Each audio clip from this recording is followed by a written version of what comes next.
आइए बच्चों, आज हम लोग सामान्य हिंदी में जो संस्कृत खंड है, इस संस्कृत खंड के अंतिम पाठ सामान्य हिंदी वाले विद्यार्थियों के लिए आज अंतिम पाठ है पंचशील सिद्धांत। क्या है पंचशील सिद्धांत, इसकी हम चर्चा करते हैं। तो पंचशीलम इति शिष्टाचार विषय का सिद्धांत। पंचशील यह शिष्टाचार से संबंधित सिद्धांत है। किससे संबंधित सिद्धांत है? शिष्टाचार से संबंधित सिद्धांत है। कौन सिद्धांत?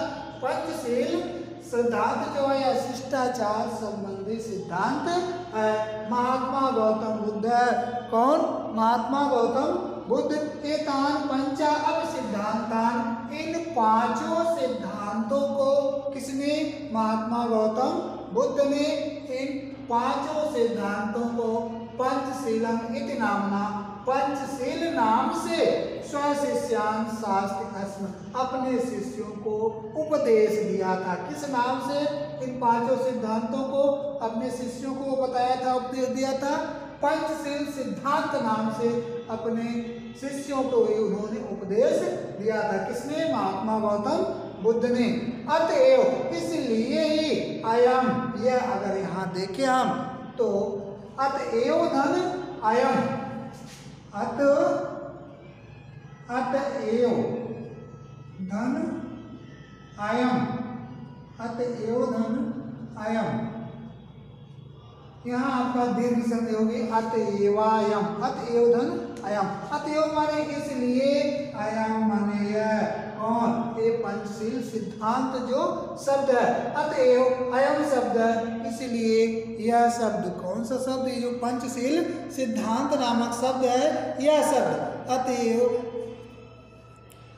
अतएव अयम शब्द है, इसलिए यह शब्द अधुना, अब भी, वर्तमान में भी, तथैव स्वीकृत, तथा धन एवं वृद्धि संधि हो गया, वैसे ही स्वीकृत है, स्वीकार किया गया है। इन्हें सिद्धांत, ये सिद्धांत, ये पंचशील जो सिद्धांत है पांचों, ये सिद्धांत क्रमेण, क्रम से एवं संति, इस प्रकार हैं। क्या है क्रम से? अहिंसा, सत्यम, अस्तेयम, अप्रमाद, ब्रह्मचर्यम। एक क्रम से इस प्रकार है। अहिंसा क्या होता है? अहिंसा का मतलब वही होता है, क्या होता है कि हिंसा न करने की बात को सोचना ही क्या है? अहिंसा है। किसी भी प्राणी को क्या हिंसा करने की बात हम सोचे ही नहीं तो वही क्या है? अहिंसा है। अगर हमने थोड़ी सी किसी की प्रति चुगली करने की बात सोच ली तो भी हिंसा कहलाएगी। किसी के कार्य में अगर हम बाधा डालना सोच ले तो भी क्या होगा? हिंसा कहलाएगा। किसी के प्रति क्रोध हम कर रहे हैं वह हिंसा कहलाएगा। किसी को प्राण दंड दे देना ये भी क्या कहलाता है? हिंसा कहलाता है। तो अहिंसा क्या है? अहिंसा वही है कि हिंसा न करने की बात को सोचना ही क्या कहलाता है? अहिंसा कहलाता है। तो पहला सिद्धांत अहिंसा है। दूसरा क्या है? सत्यम, सत्य क्या होता है? सत्यम, दूसरा जो है सत्य क्या होता है? सत्य वास्तव में अगर इसकी व्यापक हम चर्चा करें तो सत्य वही होता है जो बात दूसरे प्राणियों के लिए, जो बात दूसरे प्राणियों के लिए, जो बात दूसरे प्राणियों के लिए क्या हो? प्रिय हो, जो बात दूसरे प्राणियों को अच्छी लगे, जो बात दूसरे प्राणियों के लिए अत्यंत हितकर हो, वही बात क्या होती है? सत्य होती है। इसलिए कहा गया है श्लोकों में, उधर सूक्तियों में कहा गया है सत्यम ब्रुयात्, सत्यम ब्रुयात्, प्रियम ब्रुयात्, मां ब्रुयात् सत्यम अप्रियम। सत्य बोलना चाहिए, प्रिय बोलना चाहिए, लेकिन अप्रिय सत्य नहीं बोलना चाहिए। तो इस तरह से आप इस सत्य क्या है इसकी बात हमने कर लिया। अस्तेयम, अस्तेयम का अर्थ ही होता है चोरी से सदा बचे रहना, चोरी न करना या चोरी से हमेशा बचे रहना, ये क्या कहलाता है? अस्तेयम यानी अस्तेय कहलाता है। अप्रमाद क्या होता है? अप्रमाद का अर्थ लोग आलस्य से लगाते हैं, लेकिन असावधान न होना या आलस्य न करना, ये क्या है? अप्रमाद है। जब यानी पूरा अगर इसके देखें तो जब हम क्या करते हैं, जब मुक्त की ओर बढ़ने के साधन को देख कर भी हम उसकी अनदेखी कर देते हैं। यानी मुक्ति की ओर अगर कोई साधन बढ़ने का, मुक्ति की ओर बढ़ने का कोई साधन हमको दिखाई दे रहा हो और उसकी हम अनदेखी कर दें, उस पर ध्यान न दें, तो वही वास्तव में क्या कहलाता है, वही वास्तव में अप्रमाद कहलाता है। क्या कहलाता है? अप्रमाद कहलाता है। और अगला बात जो है वो है 5वां नंबर ब्रह्मचर्य। यह शब्द ही बहुत ही व्यापक है। ब्रह्मचर्य, ब्रह्मचर्य, ये ब्रह्मचर्य क्या होता है? बौद्ध युग में इन्हें सिद्धांत था व्यक्तिगत जीवन सब अभ्युत्थान प्रयुक्त आसन। बौद्ध युग में ये सिद्धांत व्यक्तिगत जीवन के उत्थान के लिए प्रयुक्त होते थे, लेकिन परम आद्य, लेकिन आज इन्हें सिद्धांत था ये सिद्धांत, लेकिन आज ये सिद्धांत कौन सिद्धांत? ये पंचशील सिद्धांत जो पांचों सिद्धांत हैं ये क्या है? लेकिन आज ये सिद्धांत क्या है? राष्ट्राणां परस्पर मैत्री सहयोग कारणानि विश्व बंधुत्वस्य विश्व शांति च साधनानि सन्ति। क्या है? राष्ट्रों के परस्पर क्या आपसी मैत्री एवं सहयोग के आधार तथा विश्व बंधुत्व एवं विश्व शांति के क्या है? साधनानि सन्ति, विश्व शांति के साधन हैं। कौन साधन? ये जो पंचशील सिद्धांत है ये। आगे है राष्ट्र नायक श्री पंडित जवाहरलाल नेहरू महोदय से प्रधानमंत्रित्व काले।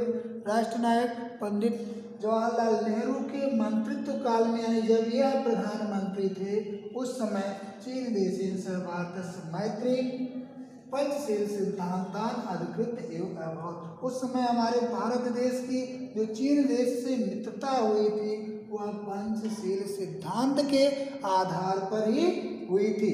हालांकि थोड़ा सा ध्यान देंगे, अगर उस समय नेहरू जी ने जो हमारे देश को सन 1904 में एंग्लो तिब्बत संधि के तहत हमारे देश को जो चीन के संबंध में या तिब्बत के संबंध में जो हमारे देश को क्या मिला था? अधिकार मिला था। कब मिला था? 1904 में एंग्लो तिब्बत संधि के तहत जो भी अधिकार तिब्बत के संबंध में हमारे देश को मिले थे, उस अधिकार की सारी बातों को इन्होंने क्या किया? इस समय पंचशील सिद्धांत के आधार पर जब 19 अप्रैल 1954 को चीन के साथ इन्होंने समझौता किया और उसके आधार पर उन्होंने वो सारे अपने अधिकार क्या किए? छोड़ दिए। उसका थोड़ा भी इन्होंने ध्यान नहीं दिया। अन्यथा आज जो स्थिति सीमा पर बनी है ये स्थिति आज नहीं रहती। चलिए आ जाइए, तो क्या है? पंचशील सिद्धांत के आधार पर ही हुई थी। ये तो ही उभव उपदेशों, क्योंकि दोनों ही देश भारत और चीन बौद्ध धर्म में निष्ठा रखते थे। आधुनिक युग जगत, इस समय आधुनिक युग में संसार में पंचशील सिद्धांत नवीन राजनीतिक स्वरूपों ग्रहित बनता है। इस समय आधुनिक युग में या इस समय पंचशील सिद्धांत नए राजनीतिक स्वरूप को ग्रहण कर लिया है एवं च व्यवस्थित, और इस प्रकार व्यवस्थित है। कौन? वही सिद्धांत इस प्रकार व्यवस्थित है। किस प्रकार है? पहला है किमपि राष्ट्रं कस्यचित् अन्यस्य राष्ट्रस्य आंतरिक विषयेषु कीदृशम् अपि व्यवधानं न करिष्यति। किमपि राष्ट्रं, कोई भी राष्ट्र किसी अन्य राष्ट्र के आंतरिक मामलों में, जो उसके देश के अंदर का आंतरिक विषय होगा, उस विषय में किसी भी प्रकार का हस्तक्षेप न व्याघातम, हस्तक्षेप न करिष्यति, नहीं करेगा। कोई भी राष्ट्र हो वह किसी भी राष्ट्र के आंतरिक मामलों में हस्तक्षेप नहीं करेगा। दूसरा क्या है? प्रत्येक राष्ट्र परस्परम प्रभुसत्तां प्रादेशिक अखंडतां च सम्मानयिष्यति। प्रत्येक राष्ट्र क्या है? हर एक राष्ट्र, चाहे जो भी राष्ट्र हो, प्रत्येक राष्ट्र परस्पर प्रभुसत्ता और प्रादेशिक अखंडता का, किसका? आपसी प्रभुसत्ता और प्रादेशिक अखंडता का सम्मान करेगा। कोई भी राष्ट्र हो इसका क्या करेगा? सम्मान करेगा।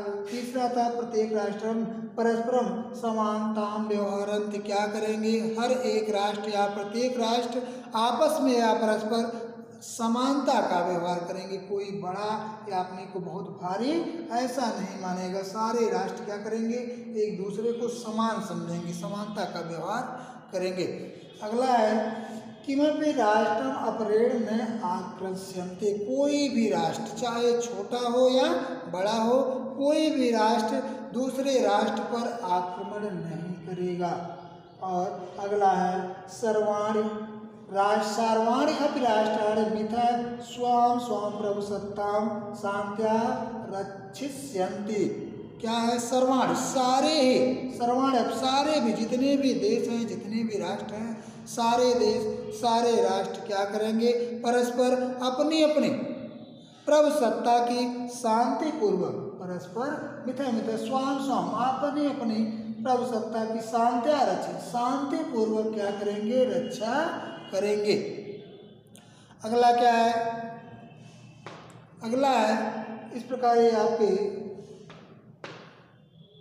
विश्वस्य यानि राष्ट्राणि, विश्व के जो भी राष्ट्र शांति इच्छन्ति, शांति चाहते हैं, पूरी दुनिया के चाहे जो राष्ट्र हों, अगर वो शांति की इच्छा रखते हैं, शांति चाहते हैं, तानि इमानि, तो वे राष्ट्र इमानि नियमानि अंगीकृत्य, इन नियमों को स्वीकार करके, अंगीकृत करके, स्वीकार करके या अंगीकृत करके स्वमैत्री भावं दृढ़ीकुर्वन्ति, स्वमैत्री भावं दृढ़ीकुर्वन्ति।